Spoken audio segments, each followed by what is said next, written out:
আর এবার নজর রাখবো বেসরকারি আবাসনে ভোট কেন্দ্রে কমিশন কিন্তু একেবারে অনড় রয়েছে।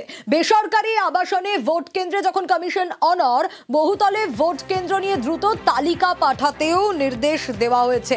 এই নির্দেশে এক্স্যাক্টলি ঠিক কি রয়েছে সোমরাজ জানাতে পারবে আরো ডিটেল। সোমরাজ, এই যে নির্দেশিকা একের পর এক সিইওর তরফ থেকে কি বলা হচ্ছে?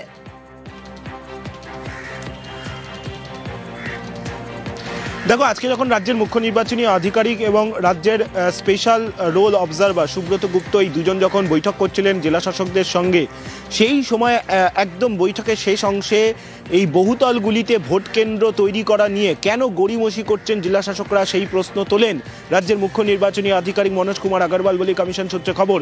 এবং রাজ্যের মুখ্য নির্বাচনী আধিকারিক মনোজ কুমার আগরওয়াল বৈঠকে স্পষ্ট বলেন যে জাতীয় নির্বাচন কমিশনে কিন্তু রিমাইন্ডার দিয়েছে যে বহুতলগুলিতে ভোট কেন্দ্র করার ব্যাপারে, তাই গড়িমসি না করে জেলা শাসকরা দ্রুত তালিকা পাঠান। 4 ডিসেম্বরের মধ্যেই এই তালিকা পাঠানোর নির্দেশ জেলা শাসকদের দিয়েছেন রাজ্যের মুখ্য নির্বাচনী আধিকারিক মনোজ কুমার আগরওয়াল। এবং তিনি প্রশ্ন তুলেছেন বৈঠকে যে কাদের নির্দেশে জেলা শাসকরা এই রিপোর্ট পাঠাচ্ছেন না, আর যদি জেলা শাসকরা সময় মতো রিপোর্ট না পাঠান তাহলে পরবর্তী দিনে তার কনসিকুয়েন্স তৈরি হতে পারে, অর্থাৎ পরবর্তী দিনে তার কিন্তু একটা রিয়াকশন তৈরি হতে পারে বলেই আজকে মুখ্য নির্বাচনী আধিকারিক বৈঠকে স্পষ্ট জানিয়ে দিয়েছেন।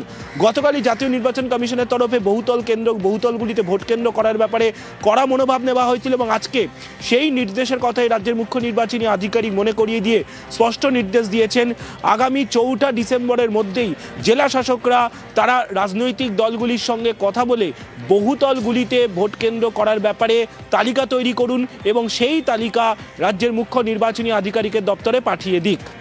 বেশ,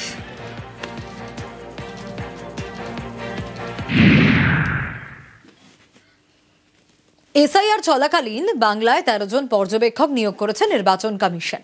1 জন স্পেশাল রোল অবজারভার, 12 জন ইলেকটোরাল রোল অবজারভার। আর জানিয়ে এখন রাজনৈতিক তরজা একেবারে তুঙ্গে।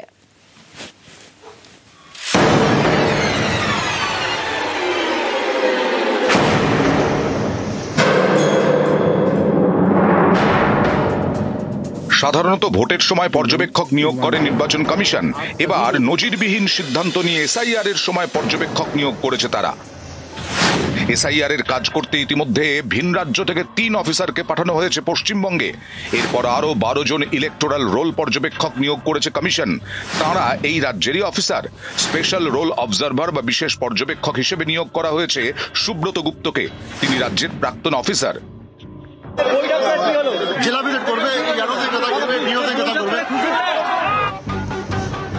রাজ্যের এসআইআর পরিস্থিতি নিয়ে শনিবার নির্বাচন কমিশনের এই নবনিযুক্ত পর্যবেক্ষকরা দীর্ঘ বৈঠক করেন।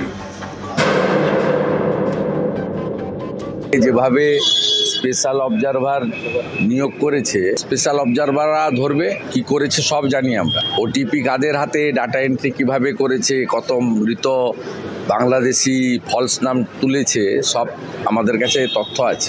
একটা ধরে কাটাবো। তো সবে শুরু। 9 তারিখে ড্রাফট ভোটার লিস্ট হবে। অনেক লম্বা 2 মাসের লড়াই। যদি কেউ এটাকে মনে করে এটা মানসিক একটা চাপ দিচ্ছে এই রাজ্য সরকারের উপরে, তাহলে এটাতে আমরা বিচলিত নই। এত লাপালাপি করে তো লাভ নেই। আপনারা যদি মনে করেন যে চিফ ইলেকশন কমিশন কিংবা ইলেকশন কমিশন আপনার নির্বাচনে বৈতরণীটা পার করবে, এটা খুব দুঃখের বিষয়। বিহার তো প্রতিবাদ করেনি, বাংলা বুঝতে পেরেছে। নিউজ 18 বাংলা।